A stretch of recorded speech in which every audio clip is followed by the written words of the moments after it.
मित्र हो, मोठ्या कष्टानं कांदा पिकवला आणि सरकारच्या धोरणामुळे ऐन वेळी तोंडचा घास हिसकावला गेला. कांद्याचे दर अचानक कोसळले. कांदा उत्पादक शेतकऱ्याच्या चेहऱ्यावर चिंतेच्या रेषा उमटल्या. कांद्याच्या पिकावर पाहिलेली स्वप्न एका क्षणात उद्ध्वस्त झाली. कांदा उत्पादक शेतकरी निराश झाले, चिंतेच्या खाईमध्ये फेकले गेले. राजानं मारलं आणि पावसानं झोडपलं तर दाद मागायची कुणाकडं? नशिबाला दोष देत शेतकरी गप्प राहिला. यातला एक शेतकरी मात्र उठला. कांदा उत्पादक शेतकऱ्याची वेदना सरकारच्या कानापर्यंत जावी म्हणून या शेतकऱ्यानं मंत्री नितेश राणे यांच्या गळ्यामध्ये कांद्याची माळ घातली. मालेगावच्या या शेतकऱ्याचं नाव महेंद्र सूर्यवंशी. कांदा उत्पादक शेतकऱ्याचं दुःख सरकारला कळावं म्हणून त्यानं मंत्र्यांच्या गळ्यामध्ये कांद्याची माळ घातली. त्याची मोठी चर्चा झाली आणि पोलिसांनी मात्र या शेतकऱ्याच्या विरोधातच गुन्हा दाखल केला. ही पार्श्वभूमी असलेल्या महेंद्र सूर्यवंशी यांच्यावर आता अत्यंत कठीण अशी वेळ आलेली आहे. या शेतकऱ्यानं आपल्या शेतामध्ये मोठ्या कष्टानं गहू पिकवला, वाढवला, जोपासला, सांभाळला आणि नेमकं 4 पैसे हातात येण्याच्या वेळीच त्यांचं स्वप्न काळवंडून गेलं. त्यांच्या स्वप्नाचा अक्षरशः कोळसा झाला. काटोबन परिसरातल्या कजवाडे इथल्या शेतामध्ये पिकवलेला गहू काढण्यासाठी महेंद्र सूर्यवंशी कापणी यंत्राच्या प्रतीक्षेमध्ये होते. काय झालंय तिथं? काटोबन परिसरामध्ये सध्या गव्हाच्या काढणीचा हंगाम जोरात सुरू आहे आणि अनेक शेतकऱ्यांचा गहू एकाच वेळी काढणीला आल्यामुळं कापणी यंत्राची मागणी प्रचंड वाढलेली आहे. त्यामुळं मागणीच्या दिवशी मागणीप्रमाणे शेतकऱ्यांना हे कापणी यंत्र मिळू शकत नाही.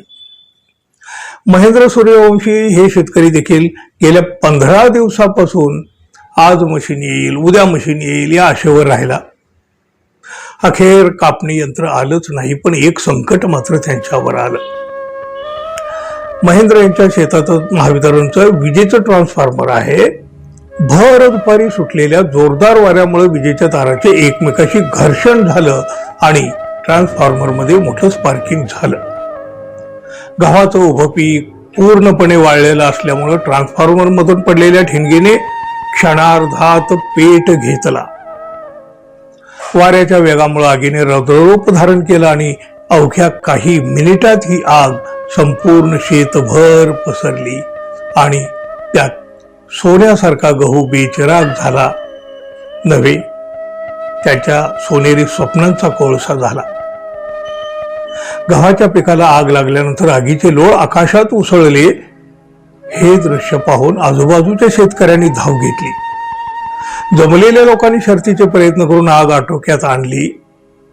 ही आग शेजारच्या शेतात जर पसरली असती तर मात्र शेजारच्या शेतातले गहू आणि अन्य पिकं जळून खाक झाली असती.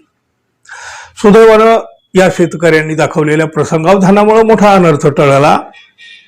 या आगीत महेंद्र यांच्या शेतातील 30 गुंठे क्षेत्रावरील गव्हाचं पीक संपूर्णपणे जळून खाक झालं.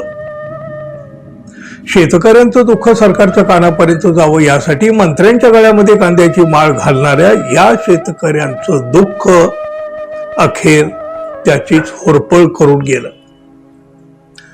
मायबाप सरकारनं त्यांना काही भरपाई दिली तर ते आता पुन्हा उभे राहू शकतील कदाचित. जगाचा पोशिंदा जर असा रोज कोलमडून पडू लागला, असा रोज उद्ध्वस्त होत राहिला तर काय? उत्तर नाही, उपाय नाही.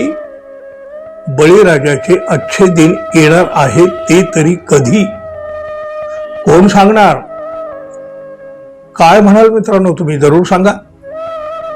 धन्यवाद. पुन्हा भेटू. नमस्कार.